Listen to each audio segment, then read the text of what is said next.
여러분 안녕하십니까? 저는 서정길 목사입니다. 신학이란 무엇인가 엘리스트 맥거레스가 쓴 책을 여러분하고 나누고 있는 중입니다. 오늘은 예정론에 대해서 좀 살펴보도록 하겠습니다. 우리가 예정론이라 그러면 장 칼뱅이 떠오릅니다. 그러나 장 칼뱅은 그 예정론이 기독교 강요에서 그렇게 많은 지면을 허락하지는 않았습니다. 목회적인 차원에서 필요를 느껴서 기록했다고 알려져 있습니다. 우리는 다음과 같은 질문을 해볼 수가 있겠습니다.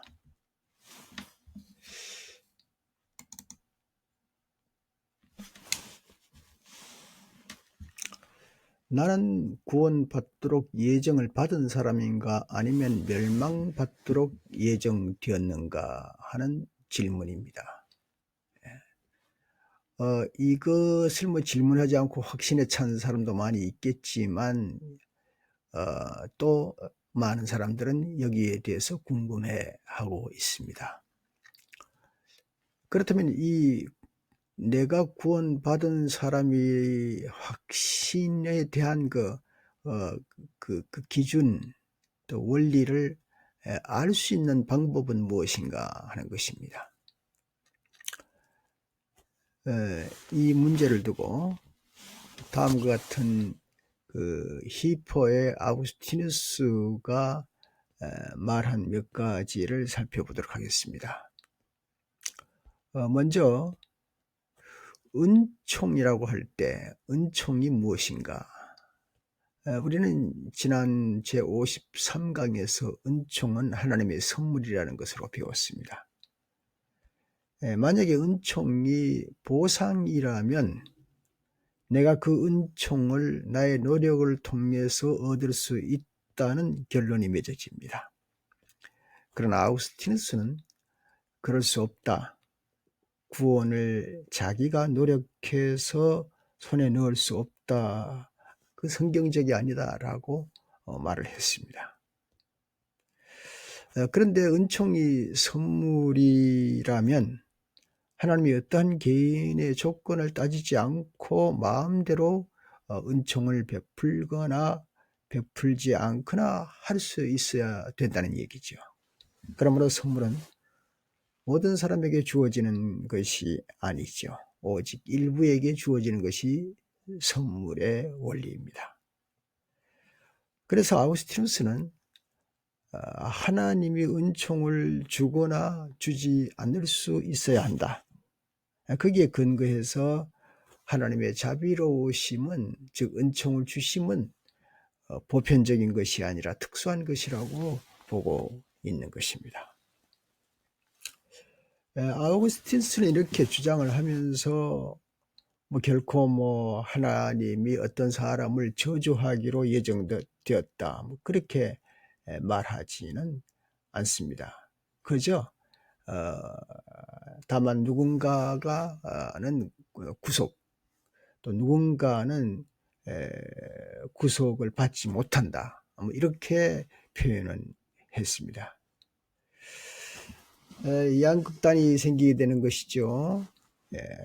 구원받는 사람과 구원받지 못한 사람. 그래서 베네딕트 수도사인 고데스칼크, 또 다른 이름은 고트샬크라고 하기도 합니다만 808년에 태어난 사람입니다. 그는 그리스도는 선택된 사람들만을 위해서 죽었다라고 제안을 합니다. 그리스도가 만약에 멸망받을 사람들을 위해서 죽었다고 말하면은 뭔가 잘못된 것이다. 뭐가 잘못됐는가? 만일 그리스도가 그들을 위해서 죽었다면 그들의 운명에 아무런 영향도 끼칠 수 없는 그리스도였을 것이다. 그러기에 그리스도가 헛된 죽음을 죽을 수 있단 말인가 하는 얘기로 전개가 됩니다.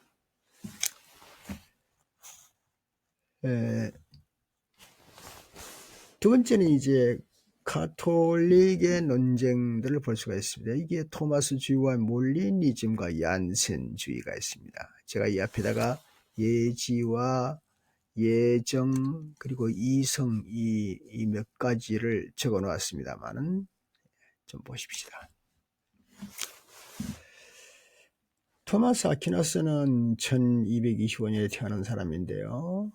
예정이란 인간의 도덕 상태를 하나님께서 예지하셔서 그 결과로 이루어진 것, 이것은 아니라고 주장을 했습니다.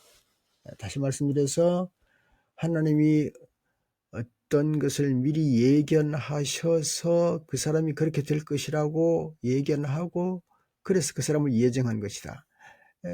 그건 아니라는 게 모든 구원의 중심이 하나님이라는 그런 말씀이시죠.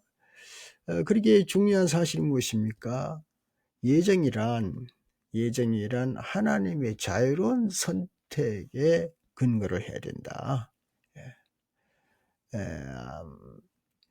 만약에 하나님의 예정이 그 인간의 가지고 있는 것 속에서 발견되어진다면 하나님이 주권적이지 않다는 그런 얘기가 되겠습니다.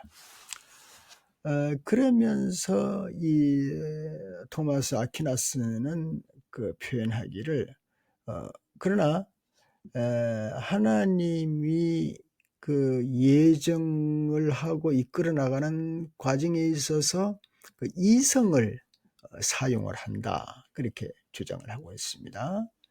하나님이 인간에게 영원한 삶에 이르도록 지도하고 도우시는 방법은 이성으로 이제 복음을 듣고 그리고 판단하고 결정하고 선택할 수 있도록 그렇게 이성을 사용하신다, 그렇게 보고 있는 것입니다.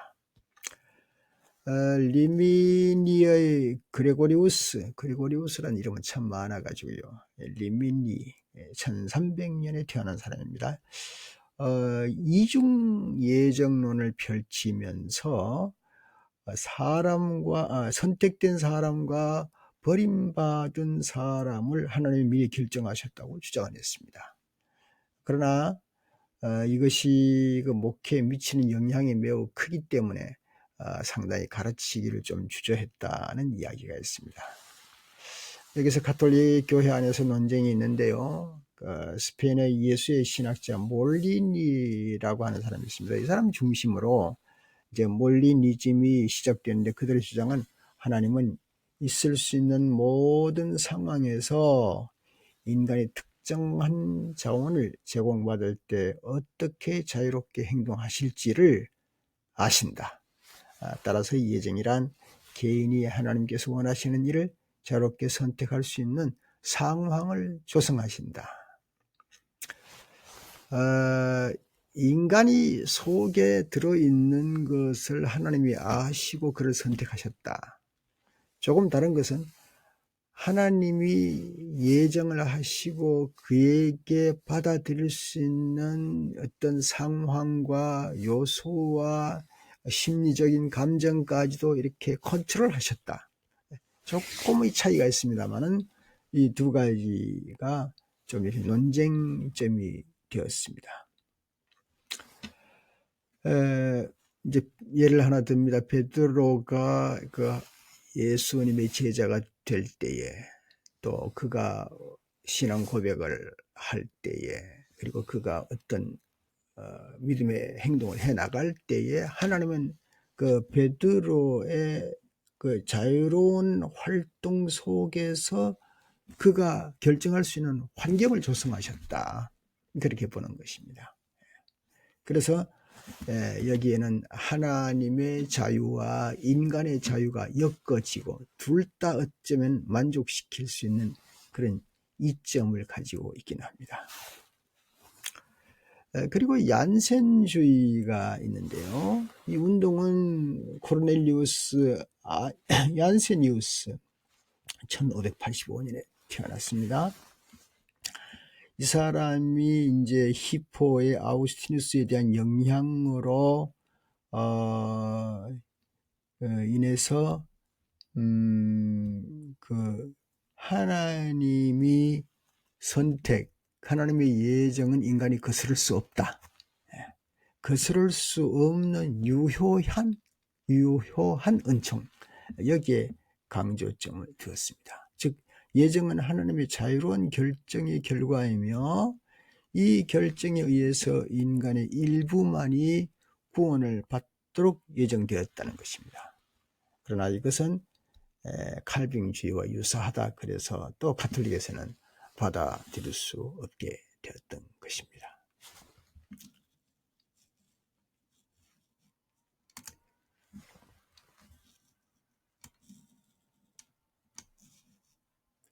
그 다음에 이제 개신교의 논쟁들을 살펴보겠습니다.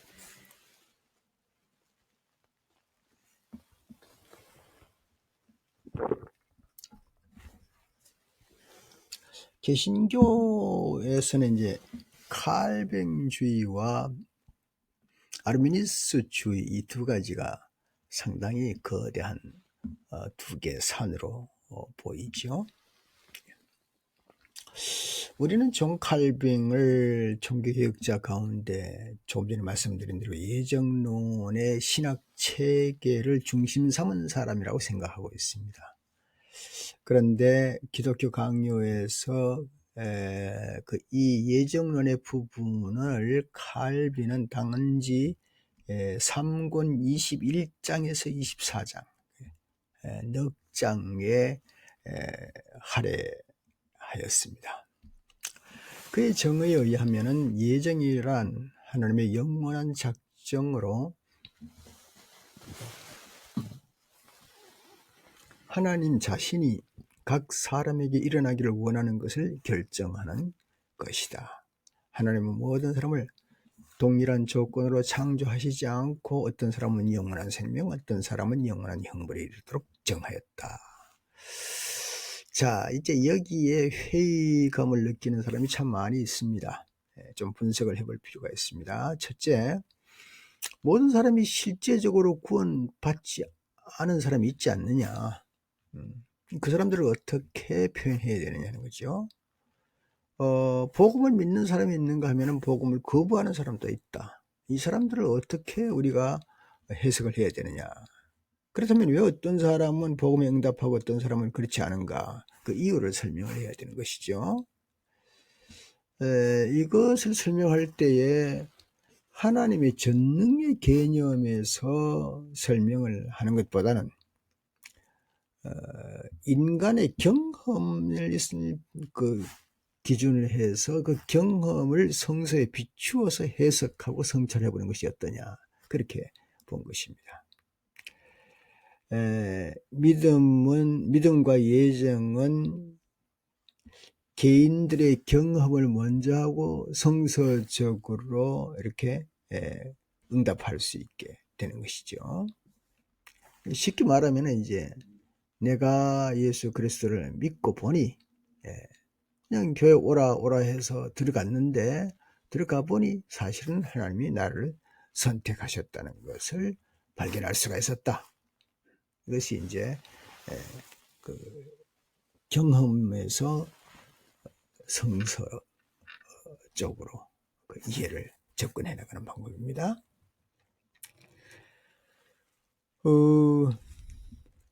결국 이제 이러한 그 예정론이 나오게 된 것을 저도 여러 이제 그 자료를 보니까 그 전적으로 그 하나님의, 조금 전에 말씀드린 대로 하나님의 전능의 개념이라든가 신학적 그 원칙 신론이라든가 그런 쪽이 아니라 쾌적으로 경험론적으로 그 이해를 하고 들어가는 그런 이론으로 되어 있습니다.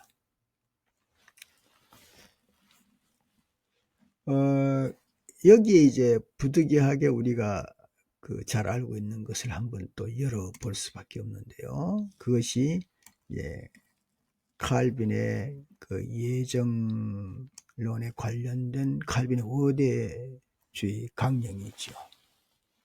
칼빈의 5대 강령이란 트로트 종교회의에서 확정된 개혁주의 구원론의 5가지가 요약되는 겁니다. 먼저는요, 토탈 디프리비티, 전적 타락을 말하는 겁니다. 죄로 물든 인간은 죄에 물든 그 본성을 가지고 있다. 전적으로 타락을 했다. 두 번째는 unconditional election이라고 해서 무조건적인 선택이다. 인간은 어떤 예견된 공로나 특성이나 업적을 결코 근거할 수가 없다. 그런 업적을 근거로 예정되지 않았다는 것을 하나님의 무조건적 선택이다.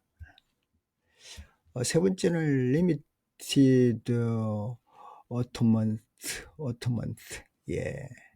제한된 속죄를 말하는 것이죠. 그리스도는 선택된 사람들만을 위해서 죽었다.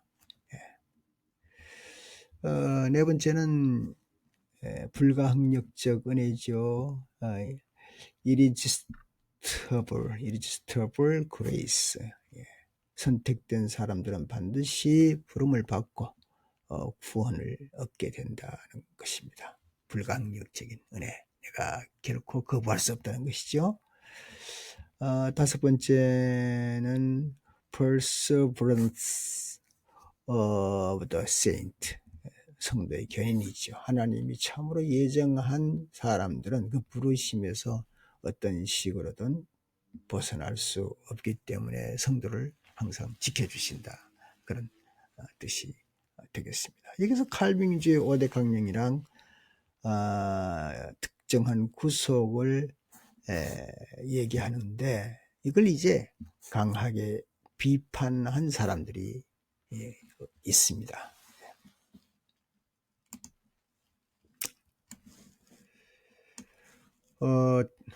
네덜란드 저술가 야코프스 아르미니우스라고 하는 1560년에 태어난 사람인데요. 이 사람은 그리스도가 선택한 사람들만이 아니라 모든 사람을 위해서 죽었다라고 말합니다.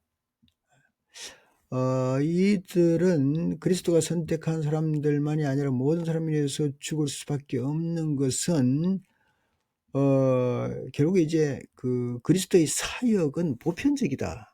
그런 얘기를 하는 겁니다. 이것은 아주 네덜란드 그 개혁주의 진영에서 인기를 얻었습니다. 이들의 주장은 다음과 같습니다.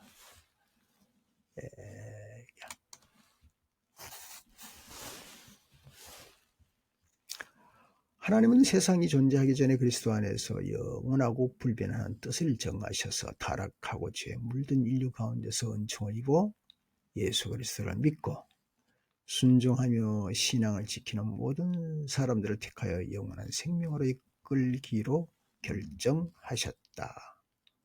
세상의 구주이신 그리스도는 모든 이들을 위해 죽으셨으며 그 결과 그의 십자가 죽음을 통해 모든 사람을 위해 화해와 죄 용서를 이루셨다. 그러나 그 일은 실제로 신실한 사람들만이 온전히 이룰 수 있는 것이다. 하나님의 복음이 이제 열려져 있는데 열려진 것을 선택하고 믿을 때에 그럴 때 그 사람에게는 하나님의 온전한 그 은혜를 누릴 수 있는 찬스가 주어진다. 그런 말씀이 되겠습니다. 좀 전에 말씀드린 토로트 종교회의에서 이것을 바라보면서 예정을 개인적인 문제로 보아서 하나님의 특정한 개인들은 구원으로 예정하고 또 다른 사람들은 영원한 형벌로 예정되었다고 주장을 했는데요. 아르미니우스는 예정을 집단적인 것으로 이해해서 하나님은 특정 집단 사람들과 관계를 맺게 되니까 그게 예정이 아닌가. 예수 그리스도를 믿는 사람들, 그 사람들을 선택했으니까 집단적으로 예정되었다라고 표현합니다. 그래서 믿음은 개인적으로 하나님이 구원하기로 그 집단에 들어간 그 사람들에 대해서 구원의 조건을 성취하는 것이다. 그렇게 보는 것입니다. 아르미니우스 개념은 찰스 웨슬리 1707년에 태어났습니다만 그분에 의해서 또 여러 사람들에서 감리교 안에서 힘있게 주장되고 펼쳐 나가기 시작했습니다. 그 다음에 이제 칼 바로트가 그 예정론을 좀 얘기했는데요. 어떻게 얘기했는지 조금 보십시다. 칼 바로트는 그 선택이란 낱말을 많이 썼군요. 그래서 곳곳에 선택이라는 용어를 쓰면서 두 가지를 먼저 말합니다. 예수 그리스도는 선택하는 하나님이시다. 또 반대입니다. 예수 그리스도는 선택받는 인간이다. 선택이라는 것은 이제 하는 쪽이 있고 받는 쪽이 있지 않습니까? 이 두 가지를 모두 예수 그리스도 안에서 찾아냈다는 것이죠. 특별한 표현입니다. 또 다시 이렇게 한 네 가지로 정리했는데요. 제가 여기 스크린에 올렸습니다만 한번 살펴보도록 하겠습니다. 하나님은 스스로 인간의 친구이자 협력자가 되기로 선택하셨다. 하나님은 자유롭고 존엄한 결정을 내려서 인간과 교제하기를 선택하셨다. 이렇게 해서 바로트는 인간이 타락한 죄인임에도 불구하고 하나님께서 인간과 함께 하신다는 것을 먼저 첫 번째 내세우고요. 두 번째, 하나님은 이렇게 함께 하신다는 것을 증명하기 위해서 그리스도를 인간의 구속자로 내어주시기로 선택하셨다. 인간을 구속한 행위 그 자체가 하나님이 스스로 인간의 구속자가 되기로 택한 일의 표현이다. 그럼 세 번째는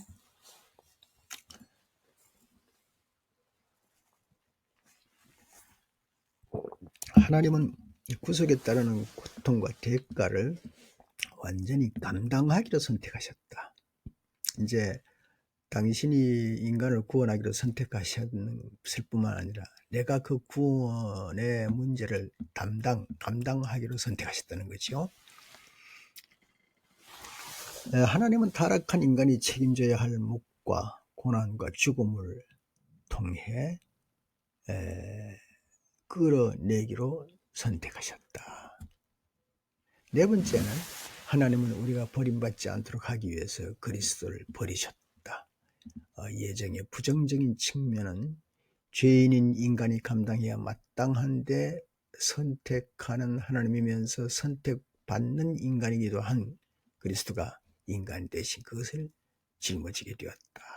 하나님은 죄의 필연적인 결과인 버림받음과 영원한 형벌의 죽음을 자기 자신이 친히 담당하기로 결정하셨다. 그렇게 표현을 했습니다.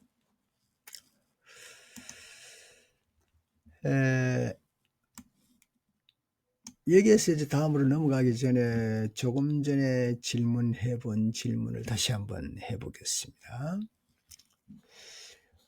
우리의 질문이 무엇입니까? 내가 과연 선택받은 사람 중에 속하였는지 아니면 내가 버림받은 사람 중에 속하였는지 이 둘에 대해서 내가 알아낼 수 있는 방법은 무엇인가?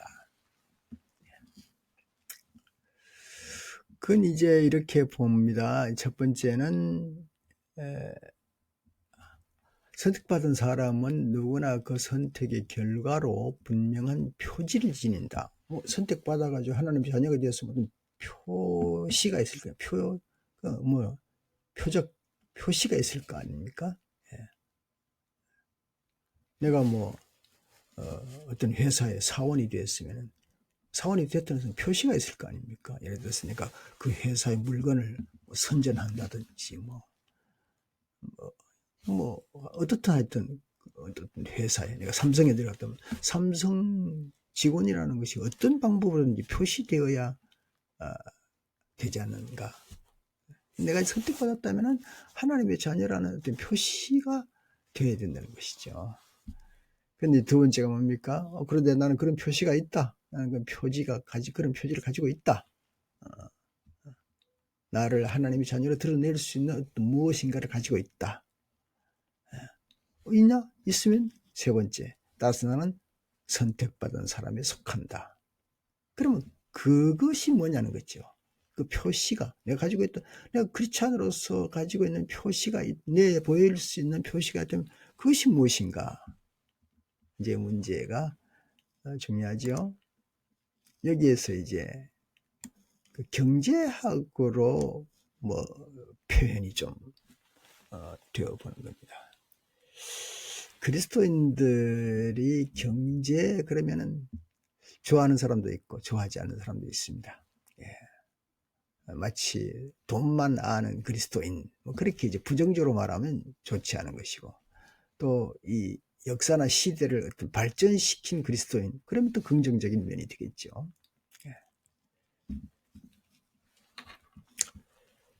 예. 칼빈은 구원론에서요.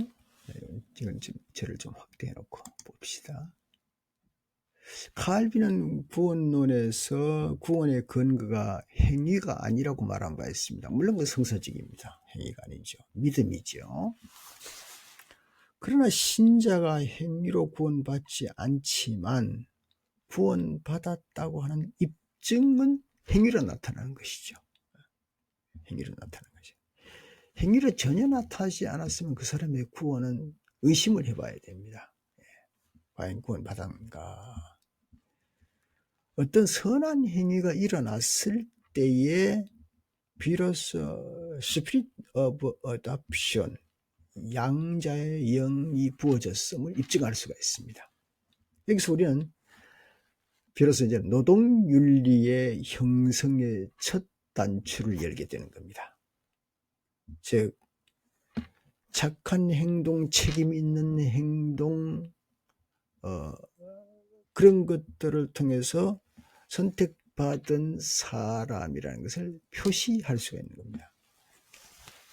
물론 이제 거짓선도 참 많아요. 예.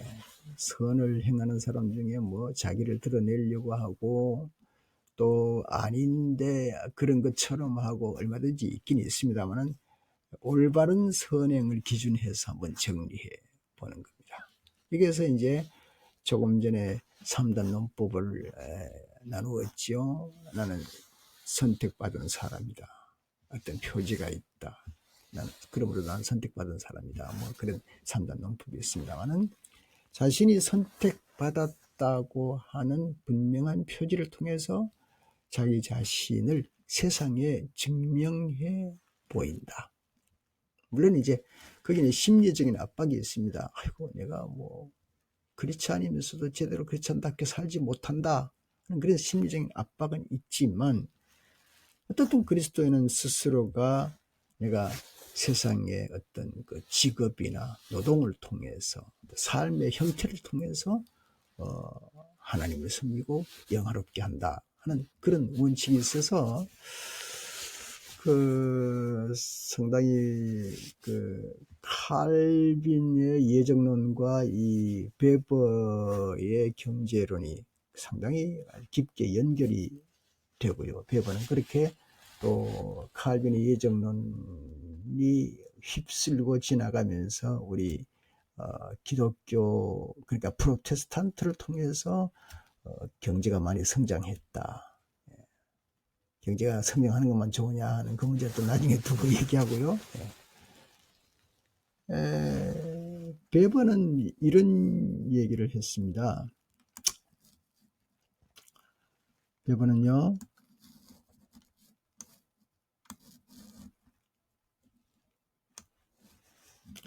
나는 자본주의 정신이 종교개혁에 뚜렷한 영향을 받고 나서야 비로소 등장하게 되었다고 주장할 생각은 없다. 예.